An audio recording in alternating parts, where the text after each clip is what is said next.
Good day, everyone. It's 7 o'clock. It's Monday evening. It's time for that weekly bit of therapy. That is the Blue Abroad Show. A little bit of a change up today. In the host seat is myself, a lay-in for Terry Degani, who is omitted due to illness and a bit of general soreness.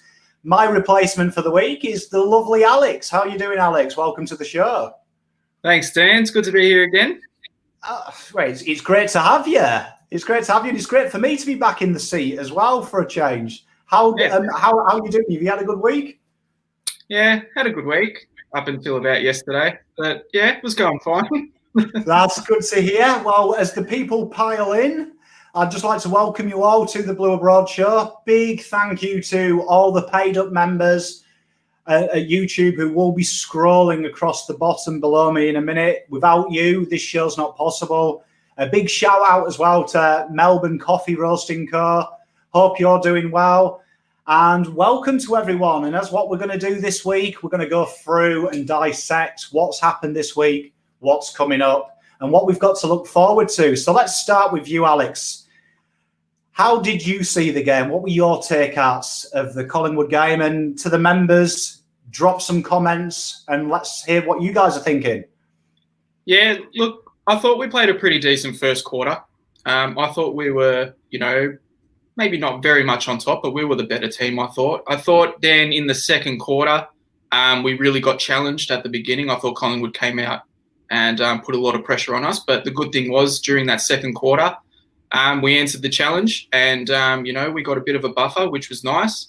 I thought for, maybe half of the third quarter, I thought we were on top. We had some chances to, extend our lead, and we just couldn't get it done. And towards the end, that Mason Cox goal hurt a little bit to bring it back to 2 points. And then you can say what you want, you can bring it down to a few other little moments. I think that Jack Martin moment at the end of the third quarter, instead of going for the shot and deciding to kick it to Cripps, I think that was a game changer, to be honest.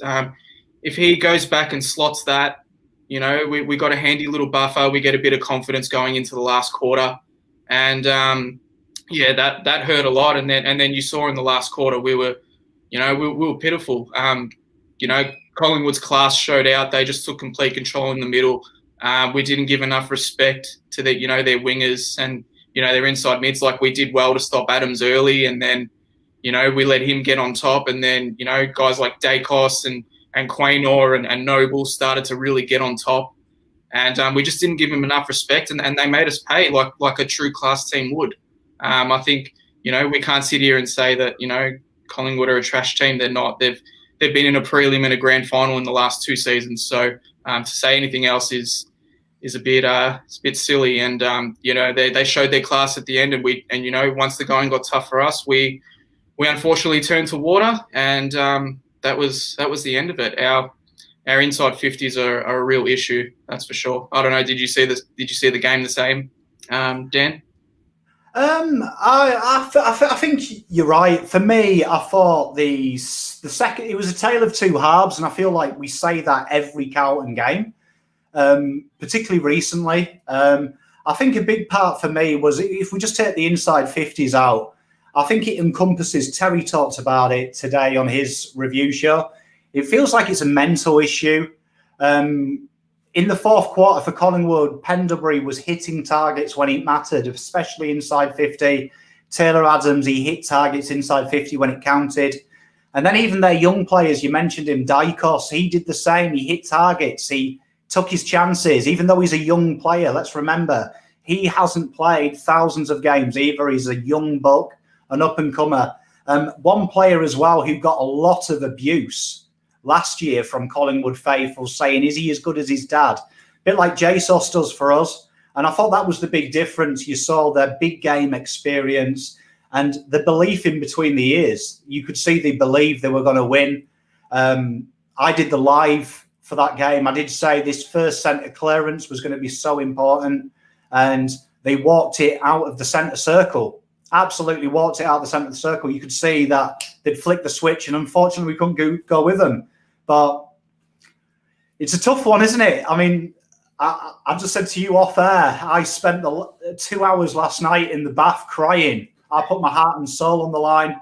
A lot of comments coming in here. Where's Pommy's Collingwood Guernsey for his bet? I'll be wearing it tomorrow in my review of the game. I put my heart and soul on it, and yeah, it hurts. We came up short. And reading the comments here from people, they kind of agree with us. It's a mentality thing. Michael, I've got to do these name pronunciations. What a nightmare. Michael Ceravolo, I apologise. I am a Pom, so if your name's harder than Barry and White, you're in strife. Do you think we need to play with more of a prick mentality? Look at Richmond. You can't stand them, but play on the edge. Lynch, Cochin, always treading the line. Hate them, but they win at all costs. I think, for me, that's an interesting one because Teague brought that up about, not bragging when you're playing the right way. What's your take on that? Do you think sometimes that mongrelness kind of leaves you if you haven't got the arrogance on the field? What's your take on that? Well, I think Richmond have, you don't like to see too much arrogance on the field, but, Richmond have won 2 of the last 3 premierships. They can walk around and they can play with a swagger like that. They've shown that they can get it done. But I think that's very true. We do need to get a bit of mongrel in us. We just look too nice on the field. And, I was speaking about it with my good mate Mark last night. You look after the game, right? You've just lost to your rivals, your biggest rival. You've just, got your pants pulled down in the fourth quarter to them, and you're sitting there smiling with your opponents after the game. Like, nah, man, if that was me, and this might be just me being super competitive, but if that's me, I'm pissed off that I just got smashed by our biggest rival. That hurts big time. And, I think that's very telling of, where we're at the moment is, we just don't have enough mongrel. We've got to start getting tougher now. We've got to start hitting blokes, got to start picking our blokes up and showing each other showing our teammates what it means for each other. Yesterday, I just thought in that fourth quarter, we just we didn't show our true stuff, that's for sure. And it hurt us. For me, I think there's a difference between being arrogant on the field and being tough. I got to speak to a couple of ex-players just before this game and speaking to them just about what it meant to be a Carlton player in these games. And they all said the same thing. There was North Melbourne and Collingwood were the games back in the 90s that you really wanted to win. North Melbourne because they were the biggest club. They were the successful club. And Collingwood for the heritage and the history of this rivalry. And I felt at the start, I was kind of concerned Murphy was the first one to throw the first punch, so to speak. Him and Pendlebury had that stoosh, and I got really up and about that. For me, I got really up and about that Murphy was flying the flag. And there was a moment that concerned me when I watched it back, and that was no one came to Murphy's aid, but Taylor Adams and Dykos both were pushing Mark Murphy away. And I thought, it's all in for them, and it's just pocket battles for us. And that hurt me as a fan, because I know the rivalry probably has moved on from the 90s of let's have a knees up in the middle of the field. But for me, I felt like Cottrell would have been the one that I wanted to see there because he's a blue bagger himself. I felt he would have brought that little bit of intensity. For me, I felt like Sam Walsh carried the flag well and Setterfield, but I felt like Cripper didn't quite have that intensity this week. Apart from that bump in the fourth, I felt Doc didn't quite have that intensity, and I saw that quite a lot around the ground from Collingwood. There was a lot of fight, a lot of intent, but we kind of went into our shells at times, I felt. And in the fourth, you really saw it. They'd pressed the panic button, the run home to mum status, and they kind of ran over the top because that game wasn't a 4-goal game by any means, but it hurt, didn't it? It did hurt. I think that first 2 minutes in the last quarter was really telling about where this game was heading. Collingwood literally had the entire play in their forward half. We just couldn't get it out. They just piled the pressure on until they made it count, really hard on the scoreboard. And once that first 2 minutes hit in the first quarter, I was literally not in a good spot and wasn't feeling very confident because they just upped the level. And I just feel like they upped a level that, unfortunately, right now, it's a level that we just can't get to. And, and that's what hurts is, you want to win every game, you especially want to win against Collingwood, but knowing that they sort of have a level now that you just don't at the moment is what hurts the most. I mean, for me, let's try and find a positive. I always try and take a little way a positive, and I'm on the spot now as the host. I can't be the angry pom that I usually am. For me, the one positive for me is I felt like for 3 quarters we matched them even though we weren't playing well. I think this tells us that we need the mentality. Something needs to change in between the ears. And I think we're halfway there. We're definitely there one-on-one. I think there's just that now we're looking for that 1%. And for me, when I was speaking to the Collingwood cheer squad, I spent a lot of time with Collingwood this week because of my big mouth. One thing they told me was about squaring the ledger. That meant something to them. The historical record versus Carlton and Collingwood, if they won this, they would be level with us. And I think that says quite a lot to me. I didn't see many Carlton fans talk about that. And that was all the Collingwood fans were talking about. And to me, that says something about the history of their club and how that is ingrained into the players as well. Because I was listening to Mason Cox and he was talking about how important it was to win as well. And you've got to remember, he's like me, a foreigner, new to the game, learning the history as we go. He understood the severity of this game. So it's an interesting one for me. Let's see what our wonderful fan base talk about. Let's have a look. Angelo Gravino, I can say your name because Terry says it a lot. We didn't get the most obvious freeze when it mattered. There was quite a few contentious umpiring decisions, wasn't there? One that sticks out for me was the Eddie Betts tackling John Noble, and he grabbed the back of his shorts, and that was tripping. That confused me. How would you say the umpiring affected Carlton's game style? Look, the Eddie Betts one, the one with Noble that I talking about, absolutely was not a free kick. Did not grab any bit of his boot whatsoever. I don't know what they were seeing, but anyways, Eddie Betts gets held in the 4th quarter. A couple times by Jack Chris, or I think it was Chris, but I can't actually remember exactly who it was. But he got held. Should have been a free kick. But then I think the most telling one was that at the end of the 1st quarter with Tom De Koning, how that wasn't either a mark or an arm chop. It begs to be different. I don't understand. It was either a mark or a chop of the arms. It was one or the other, and that could have given us a nice little lead as well if heading into the 2nd quarter if he kicks that as well. So a few contentious decisions. I'm not one to normally say the umpires do affect games. You make your own destiny during games. You don't just rely on the umpires. But when you see some contentious decisions like that, it does sting a little bit. But yeah, that's just my thought on it. You see, I'm with you. I'm never a fan of blaming the umpires.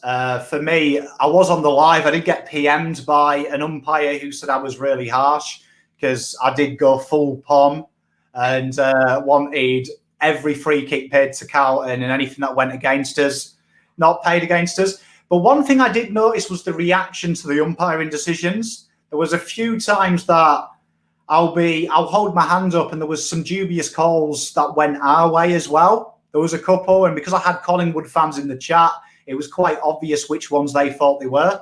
And I did notice that Collingwood didn't argue. They just went back to the mark. And there was a few times where Carlton players, Plowman had one where he just kept on going to the umpire. You could see he was frustrated. And for me, I've always been one, all the sports I've played is you can't change an umpire's decision. You can call them all the words under the sun. I've never heard an umpire go, yeah, you're right, mate, I'm wrong. So for me, I'm glad we've got out that way because I don't think anyone's blaming the umpires at all. I think we could have won quite handsomely. No, I definitely don't think the umpires were to blame 100% for that. We lost that game ourselves. There wasn't any umpire decisions screwing that up. Oh, 100%. I mean, let's go to the votes. While we're in the comments, please give us your 3, 2, 1s in the comments. I'd love to hear who you guys see. We'll start with you, Alex. Can you give me your 3, 2, and your 1s? One, it might be a bit contentious, but I'll give one to Eddie Betts. I thought his pressure was quite good yesterday. He looked really dangerous when the ball came near as well. He kicked 2 goals too. I think he had a pretty solid game, and I think he's, a lot of people banging on about some of the older players and things like that. I think Eddie Betts is the least of our Warriors at the moment, and I thought he showed up for fair chunks of that yesterday. So I'll give him 1. 2, I'll give it to Ed Curnow. I thought he was in and around the action all day. Came up with a few big moments, kicked a nice little goal. I thought he was pretty good as well. And then 3, I'll give to Sam Walsh. He was, he's just showing so much maturity for a second-year player. It's unbelievable how, it's like we're almost looking at a second-year player leading us at the moment from the front, which is pretty, pretty crazy. And that just shows just how good that kid is going to be going forward. And it's such a pleasure to watch him play football. He's a breath of fresh air for sure. 100%. I think I've just changed mine last minute, but I'm going to go 1 vote Zach Fisher, purely because I enjoyed seeing that sidestep. I enjoyed seeing the candy. There was a wonderful moment when he kicked the goal and Eddie Betts gave him a wink and a giggle, and it was almost as if to say, like, you've got that off me in the training sessions. You could almost imagine they've been spending so much time together. And I felt really happy at that moment because I felt this is what Carlton's about, working together, the giggles. And that's where I want to see the grins. Like you said, when you lose the game, I want to see them in tears. But when they're playing, I want to see that happiness, that, wow, we're doing it. This is good fun.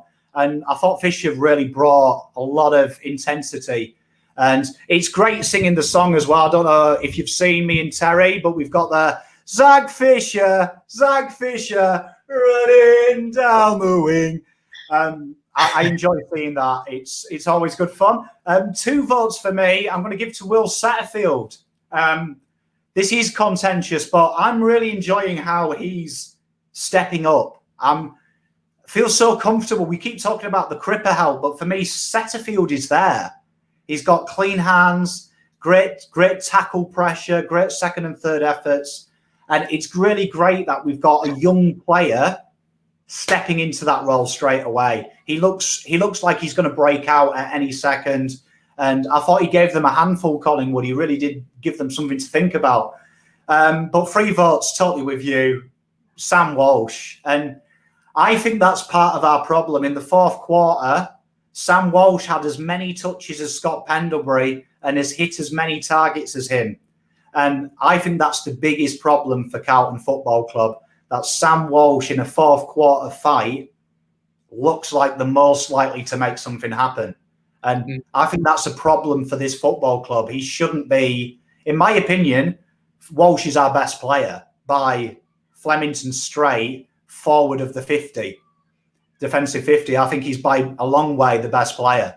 And that is an alarming sign, I think.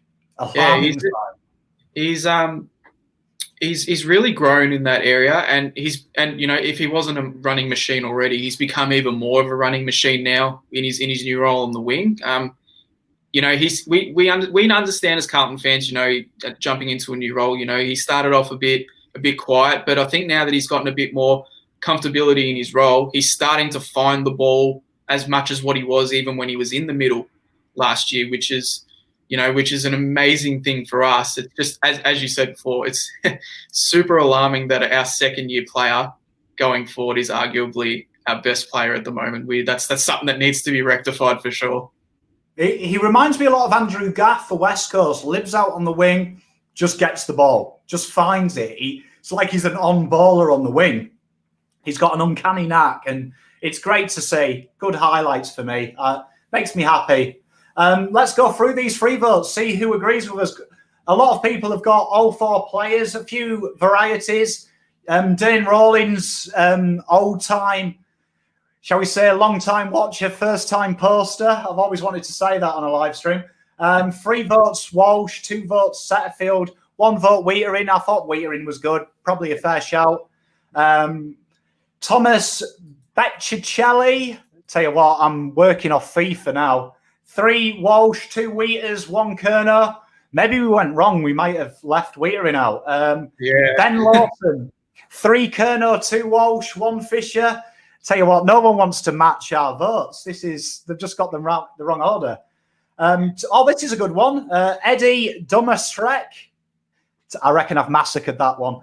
3 Ed Kerner, 2 Walsh, and 1 Tom de Koning.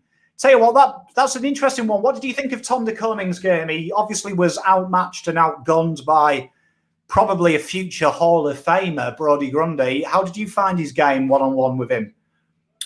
I actually thought TDK went quite well against Grundy. Grundy's an experienced ruck these days. He knows what it's all about, knows where to position himself, and just knows where to be at the right times, which is something that de Koning will learn as he plays more games and matures a bit more. But I thought in and around the contest, I thought de Koning was really good. He leapt over him a fair few times, got his hands first on it quite a number of times as well. When it was body on body in the contest, he won a few of those taps as well and competed really hard. And that's all we could ask from him. He hasn't played very many games at all compared to Grundy. All we just want to see is him compete, work hard, and just match it as best as possible. With arguably the best in the competition, and he did that. He didn't lose any fans after that performance, I would have thought. Oh, indeed, yeah, I totally agree. What are your thoughts? We've got a good question here. Josh Klebs. He's been on the Ollie Wines trains, but because of Setterfield's form the last month, he's now switching over to Pommy's cousin, Zach. Just so everyone knows, me and Zach aren't related. Same surname, though. What do you think about these rumours? Obviously, I think it's a bit too early to talk about trade period, but I did think watching that game said to me Zach Williams was needed sooner rather than later. I did felt like that was a Zach Williams type of game. I think Zach Williams comes in handy there because of his dash and his ability to just take the game by the scruff of the neck and take the game on, which, not many of us, not many of our players, besides probably Walsh and, Fisher and guys like that, actually made an attempt in that fourth quarter to really take the game on. And so, if we had a Zach Williams there running off the half back line, it just adds another dimension. So I'm a big fan of if we can land Zach Williams, big fan of it. I think whether he's on the half back line or he's playing on the wing, that's such a handy addition because he's quick, he can use the ball really well, and he works hard. He's not just a runner where he gets it, just kicks it and then backs off. He gets his kick and then he runs hard for the next one and we'll get another one. And he's a real forward thinker, a real forward mover. And if we just want to keep getting better, we need more of those forward movers. And Zach Williams would be a very, very handy start. Oh, 100% agree with you. I'm a big fan of Zach Williams, huge fan. And tell you what, just before we move on we've got to draw a line under Collingwood at some point because, tell you what, I'll go into a dark place, I think. But quick shout out to Luke James. He's just called me the People's Champion and told me it's nice that I iron my shirt for once. And can I say hi to him? Hi, Luke James. Good friend of mine, good supporter. I really do appreciate it. And before we move on, obviously there was a lot of talk about Cam Paulson coming into the side and Paddy Dow. I know you and me had an argument the day before about Cam Paulson. I defended him, becoming Cam Paulson's dad through this process. Defended him more than I have my son at the moment. I'd love to hear what the fans think, and also, Alex, what were your thoughts about Inns, Paddy Dow and Cam Paulson? Tell me what you thought they brought and what maybe they took away from the game. Well, look, I'll start with the Inns. I thought Paddy Dow wasn't too bad. Had a few little moments here and there, but I thought overall he was a lot better than he was bad. You could see it was his first game back after a while, just shaking off the rust. We see the abilities there that he can take it out and, explode out of the pack. He showed that a couple of times. which is really good. So no, I thought Dow had a decent-ish game. Poulsen, he had the 8 touches, but unfortunately went at 50% efficiency, which isn't very handy. He had a couple nice little moments though. He had a couple nice little dashes off the half-back line, but my issue was I don't think what he did was any different to what SBS would have given us, and SBS probably would have used the ball a crap load better than Poulsen probably would have, unfortunately. And that's just where we're at. I just think, SBS, as much as he's been a little bit off, hasn't got the ball, as many times as what we'd love him to. He hasn't really been beaten on the defensive side either. So he hasn't really done much wrong playing as a defensive role. So I thought if it was indeed dropped instead of managed, as it's put on there, I thought it was a bit harsh. And I think Cottrell was very unlucky to be out of the team too. Like, you look at Collingwood yesterday, especially how much they took control on the wings, and they got open space outside and all that sort of stuff. I think Cottrell's running ability and his endurance would have been super helpful yesterday. We could have chucked him on Dacos and just got him to run with Dacos, and he would have kept him in check probably. But we allowed Dacos so much time and space, and I thought Cottrell was a big miss yesterday. He'd shown over the last 3 weeks that he has the capability to get up and down the ground and do it pretty efficiently. So to me, I thought he was a bit unlucky. And to me personally, I said this to you when we had that argument. I believe firmly in you don't change a winning formula. If it ain't broke, don't fix it. We'd come off 2 wins in a row. We were pretty competitive against West Coast the week before that too. I just didn't see the need to make changes for the sake of it. I think we could have just gone in, tested it out one more time. If it didn't work, you make changes then. But it wasn't broken or anything. They were starting to get some cohesion, that group. So I would have stuck with them. But again, that's just my opinion. What do you think, Dan?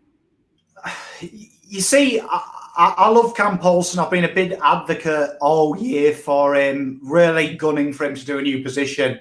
His first quarter was so good that where he was encompassed by 3 of their players and he ran into space and he delivered it on Cripper's chest. It was an absolute peach of a kick. And I thought, yes, I've heard these comparisons to Caleb Daniel and them talking about that's what they're trying to build him in, that type of modern day halfback flank. And then it was just it was a little bit loose. He looked, I could feel the nerves in the second and the third, especially when Josh Thomas tried to bring his pressure. It was a tough job on Josh Thomas as well. A comment's just coming here. He was enforcing social distancing on Josh Thomas. I felt like in the third, he was very loose defensively, very loose on Josh Thomas. He was kind of as loose as Marilyn Monroe is at a presidential inauguration. It was very loose, and that worried me. And for me, Poulsen needs game time. He needs to play with these boys. Playing at halfback flank, he needs to know where the midfield is. And part of me wants him to, but a big part of me is like this. We haven't got the time to try people anymore. I don't think we're at the stage of our team now. I don't think we're in a rebuild. I don't think we're in a rebuild. To me, this is it. And I keep being consistent with this. 2020 is the year. We've had our chairman, we've had our coach, we've had our captain say finals is this year. This was the belief at the start of the season. They've been very vocal about it. So for me, we haven't got time to try things anymore. It either works or it doesn't.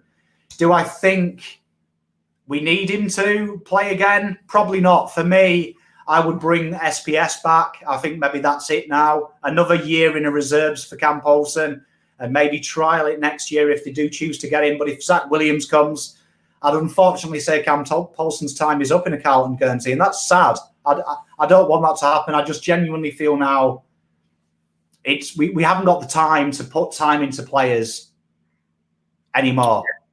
For me, it works or it doesn't. Yeah, well, we're at the stage now where we've gone to the draft.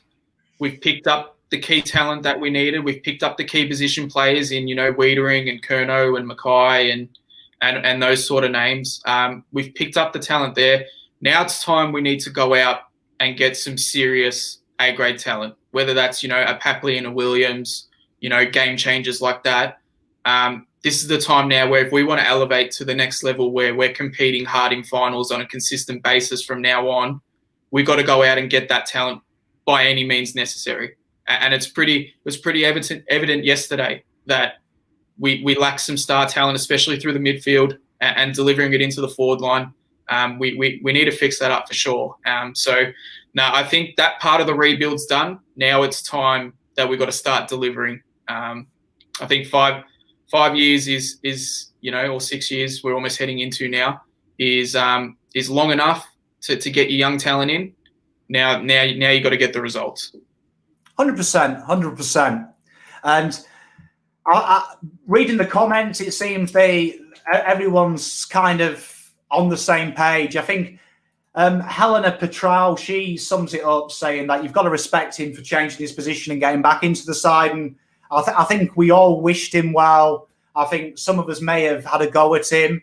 I mean, for the first time ever, I didn't. I was positive. But yeah, for me, I think respect for doing it. But I think in the trade period, I do think you'll see a Zach Williams or someone come in. And I think even if not, I would say Marchbank is ahead of him. I would say SPS is. We know Stocker played that position as well and was groomed for that position. Dale Amos called him the kicking specialist. He is elite by foot. So there's another one. So I think for me, it might be sayonara for Cam Paulson, and that's sad. And I hope he gets picked up by another club and wish him well. And I hope I'm wrong. But that is the Collingwood game. Now we can all breathe. It never happened. I just saw a nice little comment. I think it was from Lachlan before saying the next trade period will determine our success. And I'll back that up by saying I think our next 2 trade periods are going to be very determining of where we're heading as a club. If we can get some big names in the next 2 years that will elevate us to that next level, we'll be in and around the top for a while to come. But if we struggle to get some big names in the next 2 years, unfortunately, I don't want to be the negative Nancy. I don't want to say it, but I just feel like we're sort of heading for where we are right now if we can't get some more talent in. So I don't want to think about that, though. We need to be positive, and I truly believe that talent is coming in, though. So I think, these next 2 years are so vital for us and will determine just how close we're going to be to a premiership again. I couldn't agree more. Yeah, and tell you what I'd love you to do in the comments, fire in some questions. We're going to get to the Q&A as soon as possible. So if you want some questions answering about players we should look at, people you think might be on the D list, I'd love to get that discussion going just to see how different it is after a loss as opposed to after a win. Because genuinely after a win, we're all, let's just get Papley, keep everyone else. It'd be interesting to see how that dynamic changes. And now, obviously, we go to round 15, GWS. Now, it is interesting to know before we get on this discussion that winning 4 of the next 5 was the margin needed to win finals. Now, just because we've lost to Collingwood doesn't mean that changes, because we could win the next 4. Obviously, what's happened this week, though, is the teams we need to lose have won. And it makes a little bit of pressure on the next games. But what are you expecting to see? And this is to the fans as well, the viewers watching. Are you expecting any ins and outs? And what are you looking for? Are you saying go full bore for a win? Or are you saying now's the time to blood some youngsters and see where this list is? To me, I think while the opportunity is still there, you're going full out for a win. Until it's done completely and you have absolutely no chance of making it, you're going for the wins. And if our ins and all that are to go by this week, we're bringing ins in to win, because we know how important it is. You said it just before, we needed to win 4 of our last 5.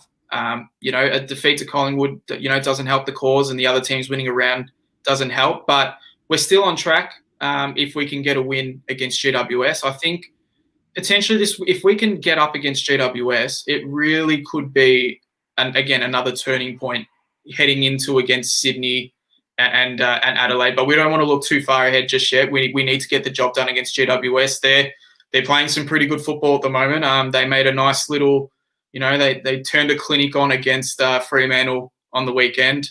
They've got, they're not having Josh Kelly is good for us in a sense, but they've got guys like, Whitfield started to find himself again.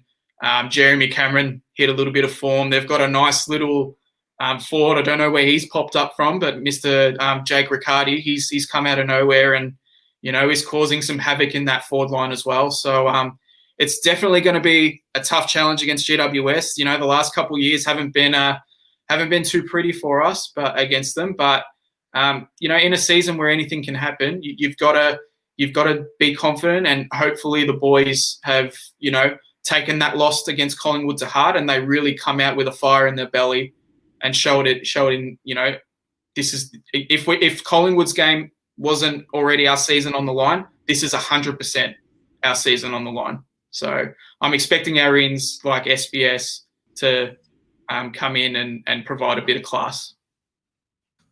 I think you've hit the nail on the head. For me, I know a lot of people have been saying, let's make changes, let's blood some youngsters and stuff. But for me, I think it sends the wrong message as a football club that if we go out there with the intent to use this as a trial exercise, we have got Adelaide, we've got Sydney, two teams that have been, I would say, probably borderline not ready. So there's the opportunity there to bring in some young meat and rest some players. I think I agree with you. We've got to go hell for leather this game. For me, a lot on the line here. You've got the biggest idiot, the biggest money-grabbing wank stain since Kevin Durant in sport, Stephen Cornelio, who listened to the idiot Gillian for a bit of dodgy money, and he broke Carlton's hearts by staying at GWS. And this is our chance to stuff that tit. Stuff him. You betray the Carlton boys, we ruin your season, you mug. So, yeah, I hope the Carlton boys go in with that attitude. We go in hard. If we can have a chance of making finals and stuff GWS, let's do it. Let's do it. Let's smash these idiots, and let's make sure we smash the Crows in the couple of weeks after as well, because I hate Adelaide as well. They've been so cocky. But now I'm with you. And I hope everyone else has got a bit fired up there, because tell you what, cannot stand Stephen Cornelio. Hate the guy. Can't stand a bloke with a topless selfie on a yacht. What a mob. Let's have a look what everyone else is saying about this wonderful game coming up. Cameron and Riccardi, which defender plays on which? Well, I'd imagine Wiedering gets Jeremy Cameron, won't they? He's got a winning record against the best. Interesting who you put on Riccardi. I mean, gosh. I mean, surely you'd put probably Liam. No, actually, you know what? I'd probably put Wiedering on Cameron. I'd put Liam Jones on Himmelberg, and I might give Plowman a go on Riccardi. And then if Plowman's not going to crash against Riccardi, then you make that switch. You put Jones on him, and you chuck Plowman on Himmelberg. That's probably my best pick. Yeah, I'm with you. I genuinely do think that Himmelberg, the way he plays more out in the goal square. So I think that helps Jones. And I'd be between Williamson because of his height and his strength against Riccardi or Plowman. Plowman just worried me last week. Like I say, he was another one who was invoking Marilyn Monroe with JFK with his looseness. And I always stick up for Plowman. Everyone in this group knows I love Plowman. He's my boy, but he had a bad day at the office, and yeah, he would be going to bed without supper if he was one of my kids after doing what he did to me at the weekend. Your mate and my friend Mark, big capital letters here. It's all or nothing. All hands on deck. Spot on. Michael Ceravola, I agree. Cog's a flog. Let's get Cog is a flog in chat. That would make me feel better. Can't stand the bloke. Let's have a look. Andrew Bakes, we play Adelaide, and I think Eddie will kick 6+. That would be great, wouldn't it, if Eddie had a day out against them? I agree. Wowdy, long time poster in this. We're not ruthless enough to beat GWS. Our fans are more ruthless than our team at the moment. Well, I mean, me and Terry did try and fly the flag. I don't think I'll be teasing GWS as much as I did Collingwood this week. Do you think, and this is a question to you and the viewers, do you think that there is an element and Newcastle United, Kevin Keegan talked about this when he managed Kevin Keegan, and they blew an unassailable lead in the Premier League. They completely capitulated, probably the biggest choke I've ever seen. They were like 15 points clear with 16 remaining, and they just free-falled because of Alex Ferguson's mind games. And he said that there wasn't a ruthlessness in the side because they'd been so rubbish for so long. And it was hard to teach them to punish teams the way they'd been. And it took a while to grow that mentality into them. Do you think that maybe this side has that issue of ruthlessness because they've been poor for a long time? Yep, absolutely. It's unfortunate to say, but over the last few years, we've had a losing culture. And it hurts because it's hard to develop winning habits when you've had a losing culture for a number of years. And, it's the players, it's the coaches. There's a lot of different contributing factors where we just, I said it the last time I was actually on the show with Terry when I speak of the coaching staff. And I'm not trying to take a dig at the coaching staff, but you look at all the best teams in the AFL. Like, let's take Geelong, for instance. They've got Chris Scott, who's coaching the team, 3-time premiership player. You've got Corey Enright in there. You've got Matthew Scarlett in there. I'm sure there's plenty of others I'm forgetting too. Probably not. I think Nigel Lappin's in there as well. They've just got proven winners that have just been in a winning culture around that club, and it's just drilling it into the crop of players that are coming through now. And I think that's what we're lacking, is we're lacking winners on the team, whether that's in the coaching box and on the field too. We're lacking guys that just know what it takes to win. This group are learning to win. There's no doubt about that. They're improving in that sector, I should say. But when the going gets tough, like games against Collingwood in the fourth quarter, you need winning experience there that can help propel a team and push them over the line. And as we've said, that key word, ruthless guys who will just, no matter what, do what it takes to win a game of football. And unfortunately, just right now, we don't have those guys. And that's something we seriously need to be targeting in the next year or two, is proven winners that can propel us to another level. And that's just the bottom line of it. That's how it's got to be. Oh, I 100% agree with you. I think when you look at like the win-loss percentage, when you've got players like Mitch McGovern as one of your leading win percentages in your list, I think you've got big issues for me. And I think that that transcends from the coaching room. You've got players like Barker. You haven't got, like, you look at Geelong's list, it's full of stars, Hall of Famers, legends of the game. I know, Terry, you mentioned it there. Luke Hodge is someone that, we look. I mean, a winning culture, you can't just click your fingers. Helena Petro summed it up brilliantly. You can't click your fingers and get a winning culture. It's something about bringing players in.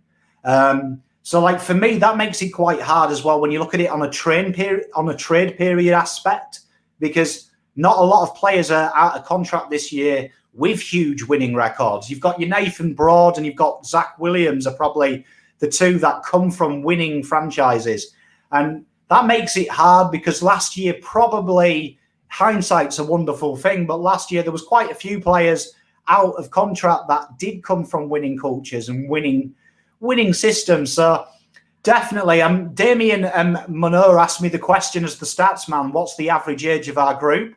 For me, that's another issue as well. If you take out Eddie Betts and Cade Simpson and Mark Murphy, our average age goes from the 13th in the comp at just under 24 to 22.3. It makes it the youngest by almost a clear year. And that's a worry for me as a fan. That's a huge drop, because that's saying that our age and our game experience is tied up really in 3 players. And so for me, I'd say for me what to look at this year is a couple of blokes in the coaching column that can come in, whether that's a Luke Hodge, whether you throw the kitchen sink at someone like Sam Mitchell, someone like that who comes from a real historical winning mentality. Luke Hodge, I think, would be perfect. So I was listening to Harris Andrews, and he was talking about how Hodge taught them this wonderful thing about, if I go for a mark, it's Witherden's job to get my man. If I decide to come off my man and intercept, if I miss, it's on him to fix me. And I thought that's a wonderful mentality of play your game, be expressive, do what you need to do, because your mate's job is to protect you. If you make a mistake, he's got your back because you owe him one next time. And I thought that's a wonderful mentality with young players like SPS. I thought of SPS, someone who looks like he's scared to try it and take the game on at the moment. Would it be great if he had that? And big shout out to Black Carrot, 4 hours of therapy out of this channel, $10 donation. Tell you what, Black Carrot, you love buying us a beer. We love it. Unfortunately, Terry doesn't spread the wealth. He just drinks the beers himself and then gets sick and can't do the show. True stories. But I agree. I mean, tell you what, let's skip the hub day, because I hate the hub day. It's a great name, but Swoop Luke invented it. Can't stand it. So I'm off it. And let's go through some of the comments. We'll have an extended Q&A, I think, today. Let's go in. Channel Blano, should we look at getting Dean Solomon in as an assistant coach? It's interesting because he's a guy who's just been relieved from Gold Coast. Winning culture, winning type player. Will that be something that tickles your pickle, Alex? And what do you guys think? I'll tell you what, I wouldn't mind Dean Solomon. You know why? Not just because of the winning culture too, but that guy had some prick in him. He had some serious mongrel in him. And if you can instill a winning and a mongrel at the same time in a team that's, you know, probably not there at that point at the moment, I think it only benefits us. So if Dean Solomon's there, I'd absolutely be all for getting him as well. And then you look at other guys like, you know, Simon Black and things like that. They'd be super, super handy. You know, I think it's a beautiful thing for us that we've got Luke Power there. I think having a name like Luke Power on the coaching panel can attract some other star sort of assistant coaches that have come from winning cultures. And, you know, if that means that we get Solomon and, you know, if Simon Black or Luke Hodge becomes available, if I'm Carlton, I'm throwing the absolute checkbook at those blokes and saying, we want you, we need you, get down. I agree. Big shout out to Rafi Vartanian. I reckon I've got that right. I reckon I could be 2 out of 3 tonight. For the $7.99 comment $10 section, I'm so confused about that. I don't know if you're selling yourself for $7.99 or you've donated it and given us $10, but thank you very much for that anyway. I agree with that. You know, controversially, you know who I'd look to bring in and I'd like to bring him in. And Mark mentioned his name today to me, and I thought it was a great idea. I'd love to bring in Michael Voss. Yep. Do you know what I mean? And I think he'd be great with our young midfield, because he had a young midfield core at Brisbane when he coached them. He was a gun player himself, won everything there is as a player and as that. And he's also been through the highs and lows of football. You know, he was there when Brisbane weren't dominant, then they became dominant, and then he took them over as a coach when they weren't dominant and they were struggling. So he's been at all ends of the footballing scale, the high, the low, and the trough. So I think he'd be someone I would love to have, for me, into the group. I don't know what everyone thinks. I'm a big fan of Voss, though, and I think he's got that arsehole, hasn't he, as well, Voss? He didn't accept any rubbish, did he? Nah, Voss was a champion. Voss was a champion player. He just He could do a lot of, he just knew how to find the ball. He just had some real prick about him too. He was your ideal midfielder that you want leading you from the front. And if Voss became available out of nowhere, I'd absolutely love him to be at the Blues. I heard a lot of different things before we announced Teague becoming coach, that a lot of different people wanting Voss to be our coach, which says a lot of, I'm sure, how maybe not all of us, but I'm sure a fair chunk of Carlton supporters think of Voss as a player, because you need those sort of guys at clubs to become successful. Oh, I agree with you. And I know Voss probably isn't the most popular with the Carlton fraternity, but I think we're at the stage now where I don't know about anyone else. I wouldn't give a toss who came through the door historically. If they can make us better and they can guarantee it, who cares? Do you know what I mean? Because the Port people love Michael Voss. Rosie's talked about him. Dersma. Look at how good that group of blokes is at Port now. And he's in charge of their midfield. You'd have a bit of that, wouldn't you? You'd have a bit of that at this club. Like, let's not worry about this blue blood nonsense. Let's just get, gold blood. People who are winners, man. Get that dude who won the gold medal from nowhere. What was it? Scott Bradbury. Get him in. Fall over the line. Channel Blano gave us $5. Thank you very much. Anthony Jonanidis. I reckon I've done well there as well. Any updates on Tom Papley? Is it too early for me to say, lock it in, Tom Papley trick? Nah, I'm not doing it. I jinxed it. For me, I'm going to put my thoughts out before I ask you and the audience. I'm kind of against Tom Papley, and I'll tell you for why, and hear me out. One, he's still got a couple of years left on his contract. Two, look at the way he's playing. I just feel unless we can steal a first rounder off Geelong, because they've got 3, and we trade some players, we know there's talk there into Dow and maybe coupling him up with someone else to try and get a first rounder. I just feel it's a lot to give for one jigsaw piece, when to me, I think we need 3 or 4 jigsaw pieces, particularly when I've just told you if you get rid of our 3 older players, our list average goes down to 22. It means there's a huge gap in that 25 to 30, which all the top teams have. So for me, one player doesn't make a team. And I don't think Tom Papley is as essential as getting replacements for it. What do you think, Alex? Well, it's clear one player doesn't make a team, but one player can certainly change a team. And, I agree with you to an extent about Papley, with what you said. But for me personally, Papley brings some excitement. He brings some X factor. He brings some game-winning ability, like some game-changing ability. He just has this knack of being in the right spot. He just has a knack of when the ball comes near him, he can make something happen. I don't know about you, but I don't think we have a whole heap of those sort of players that can just make things happen just at the flick. And I think that would be a huge addition if we can get someone like that on our list, no matter how it's done, to be honest. You've seen, your boy Jack Martin come in this year and just how much it's meant to us and the class he's brought, and just his ability to be silky with it and use the ball well and find space and all that sort of stuff.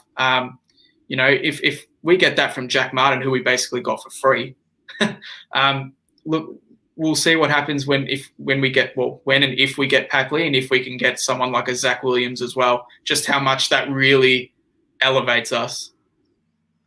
Yeah, I agree. I think I've been rumbled here by Tommy Wilkes saying Pommy's doing the reverse kiss of death. Papley a certainty to Carlton now. Pom's gone cold on him. Maybe a little bit of that. I'm so scared. I get so invested in these players coming, and you know what happens. I do it to myself. I need to stop doing it. This is interesting. I did see a couple of comments coming about this. Matty Ryle from Anthony, who Terry's mocking my pronunciation. Sorry. It's so tough, man. Matt Rowell, Matt Rowell as well, he's doing quite a good job coaching at Gold Coast, so he could maybe fill 2 roles. He's saying Matt Rowell certain to come to Carlton in 2024. Tell you what, you'd like a bit of Rowell, wouldn't you? That'd be absolutely handy to build on that midfield. And I love seeing the little thing of when he was a kid in the Carlton Guernsey holding the 2 footballs or whatever it was. He's shown that he's a blue bagger at heart, even though he's up at Gold Coast. And I think once his contract comes to an end, I think if Carlton come calling with some serious moolah or a nice little trade offer, it could happen. He would be such an addition to that midfield. That's for sure. He's one hell of a footballer. Helena saying, so excited to see Kempy. And Lockie Bright will answer both these questions in both goes. He says Zach Fisher is greater than Papley. Well, you know what I always say? You don't need Tom Papley when you've got Zach Fisher. So I agree with Helena here. Are you excited about seeing what Kent brings? Is he another big-bodied midfielder? We know he can play forward. We know he can play back. And we know he can play on the ball. Is he someone that where are you with him? Are you excited about him coming out, seeing what he can bring? Well, I haven't seen, a huge amount of him, but from what I have seen, he looks a serious player. And I think in his, when he was drafted, he was touted as a potential number 1 pick before he did his knee, which is pretty unfortunate. But to get him where he was, if we're basing it off that, is an absolute steal. And if he can come in and provide some spark and be that extra midfielder that we're looking for, we've got to give him a go at some point. I think he's just too big a body, too much excitement there to not give him a go. So I'm excited by Kemp. I'm excited to see what he can bring to our football club, and if he can sort of live up to that hype in an extent to an extent of being a potential number 1 pick that year. So good signs. Oh, for me, Brody can. If anyone's not seen him play, basically, if you see him, it's like the first time you ever heard the Beatles. He's that good. Kid, if he played football in the snow, he wouldn't leave footprints, but he's tough, he's big. He's kind of like if Charlie Curnow, Patrick Cripps, and Levi Casbolt had like a baby, that's what you'd have. He can play all around the ground like Casbolt. He's tough, good at contested stuff, like your Cripper, but he's got that X factor like Curnow, that Charlie Curnow little swagger. He's a real good-looking player. He's a good player. I didn't mean good-looking. He's a good-looking player too. He's a good-looking boy as well. Let's be honest. When does Papley's contract finish? Bailey the artist asks. I believe it's 2023, and he's also got a contract extension to 2024. That is a player option. It's up to him if he takes it. So that's why I'm saying, for me, if you leave it a year or 2, that value depreciates, because right now they've got the trade. Or the other option is you pray Danaher keeps killing it and he suddenly becomes such a priority for Sydney that they're willing to cash in and salary dump Papley. Damien says, Pommy looking fit, maybe you could have a run. Yeah, you can put me at half-back flank. It doesn't look that hard, half-back flank, to be honest. I was more of a centre-forward in football, so I might have to go full forward. Let's have a see what else we've got. We've got Leonard Bektash. Tell this Pommy to stick to soccer. That's good. Racial slurs, I like that. Tell you what, I can play the PC card too. Bektash. Oh dear, what are we doing here, eh? I can't believe 2020, Poms can't talk about football. We've got Tom DR. He's the size of Cripper, so bloody keen to see him play. Now, I agree with him. Like, Kemp is a big boy. Big boy. You wouldn't fight him.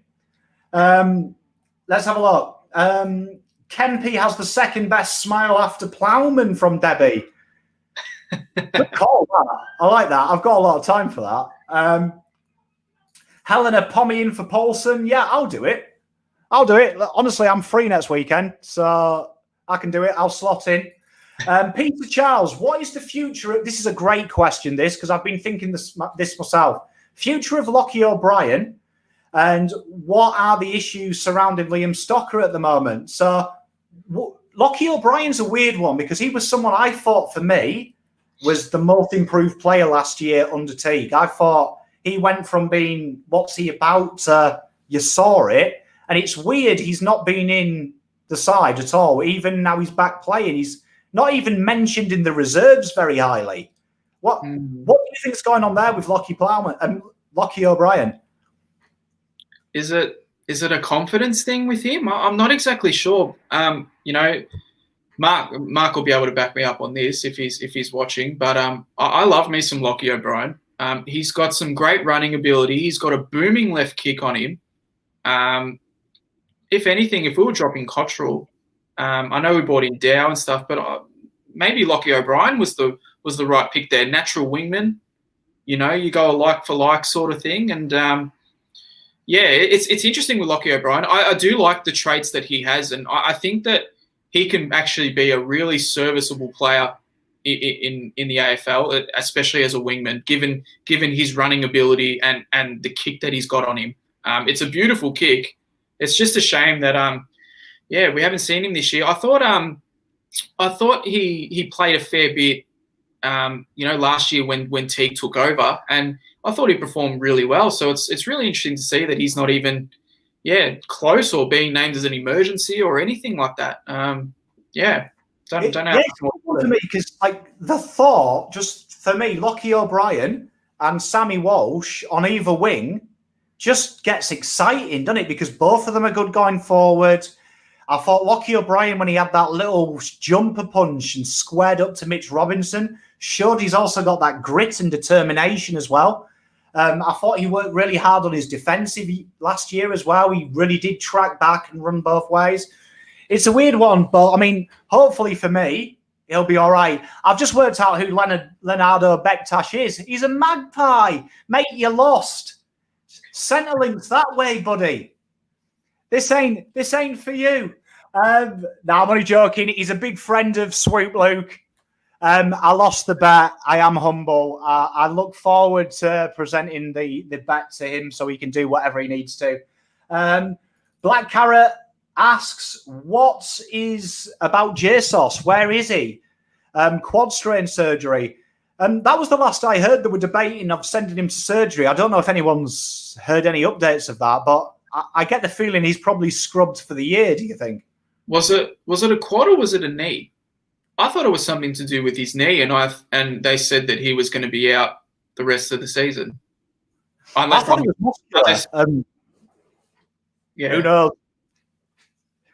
I've got the feeling, though, for me, sneaky suspicion he'll be out for the year. I think we draw a line under JSOS, which is sad because it would have been great to see JSOS go up against Dykos yesterday, wasn't it? The Silvani name versus the Dykos name, version 2, the historical rivalry. Leonardo's popped back. Adams is better than any of your players. I don't trust a bloke with a first name that's the same as my daughter's favourite singer, Taylor Swift. So, Sam Walsh, mate, get around that train. Josh Klebs, what do we think? Now, this is interesting. I heard this from a North fan the other day. They're touting Jared Pollock out for trade picks. He asks us, what do we think of maybe bringing in Jared Pollock? Well, if you can't get your big stars, you've got to have a plan B somewhere. And, Pollock's no scrub. He's not the most fantastic footballer, but what he can do is he can run.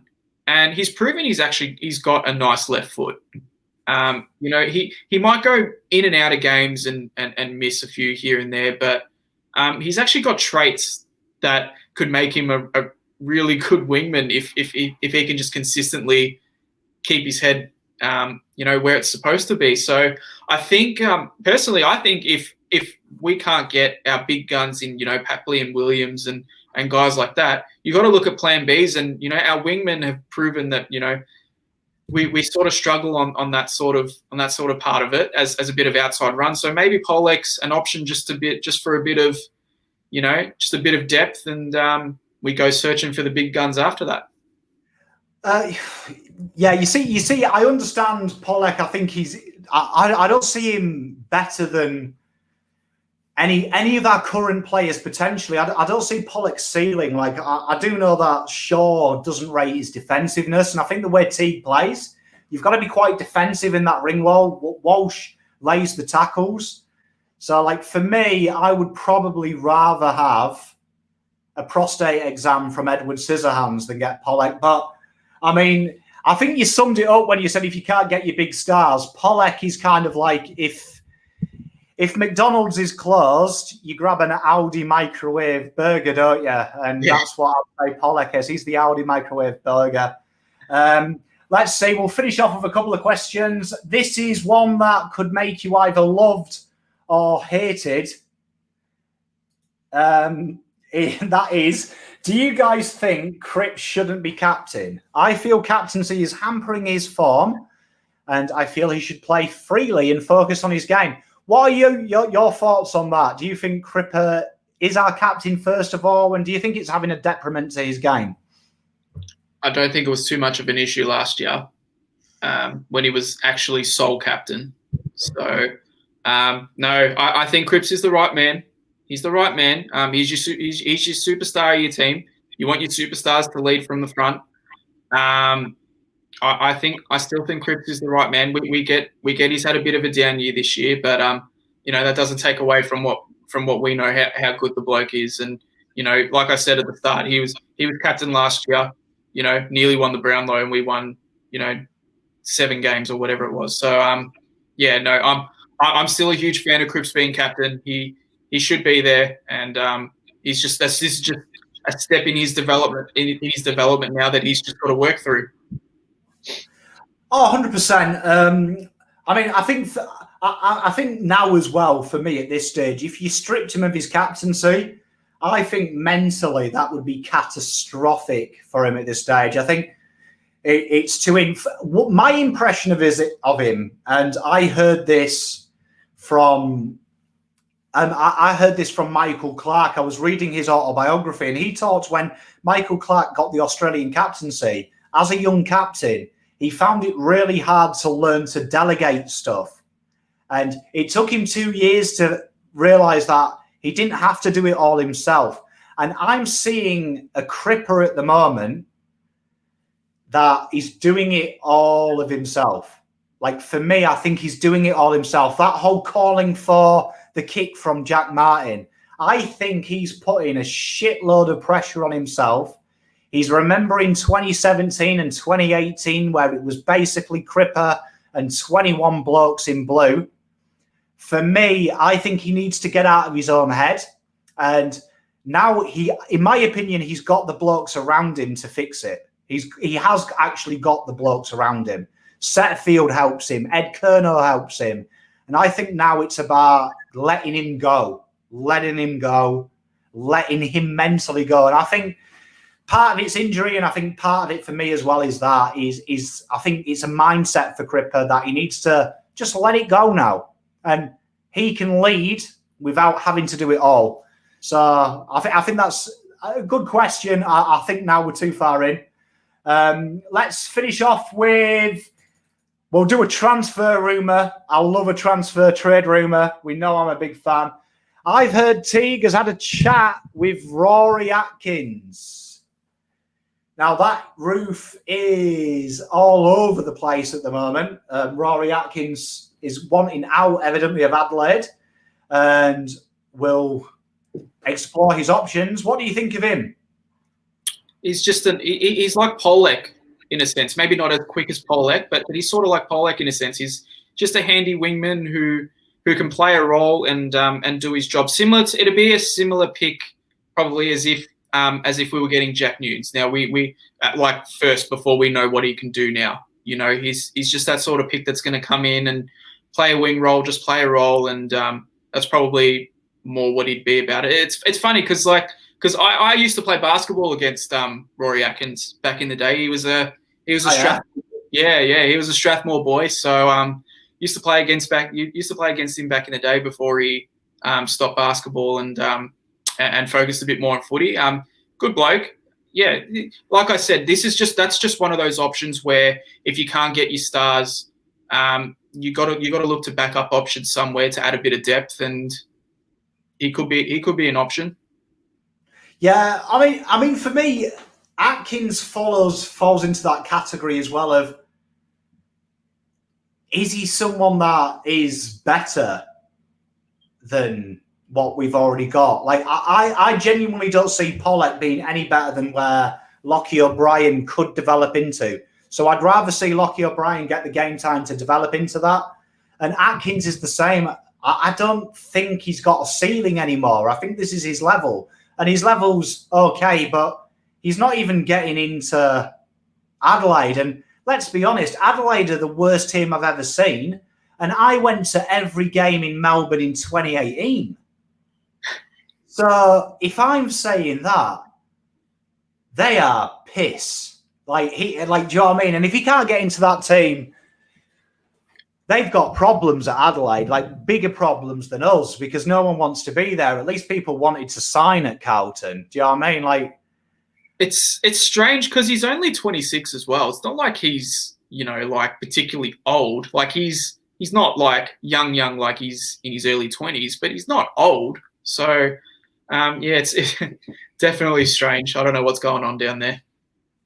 Well, thank you very much. I saw I'm loving to see the Carlton fans in the comments fire up against that dirty dog, Liccardo, whatever he is from Collingwood. We've told him to piss off. We'll get you next time, you mugs. Don't worry, your boy Swoop Luke will be wearing a cow. In fact, next year we'll play for a tattoo. A Carlton tattoo or a magpie tattoo.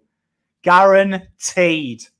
There you are. You've heard it here first. But no, thank you very much, first of all, to all the wonderful viewers. Thank you very much to everyone. Wonderful questions. Thank you all. You guys have been fantastic. I've been Pom. See you later. Alex, say bye. Cheers, guys. Go the Baggers. See you next time. Go Blues.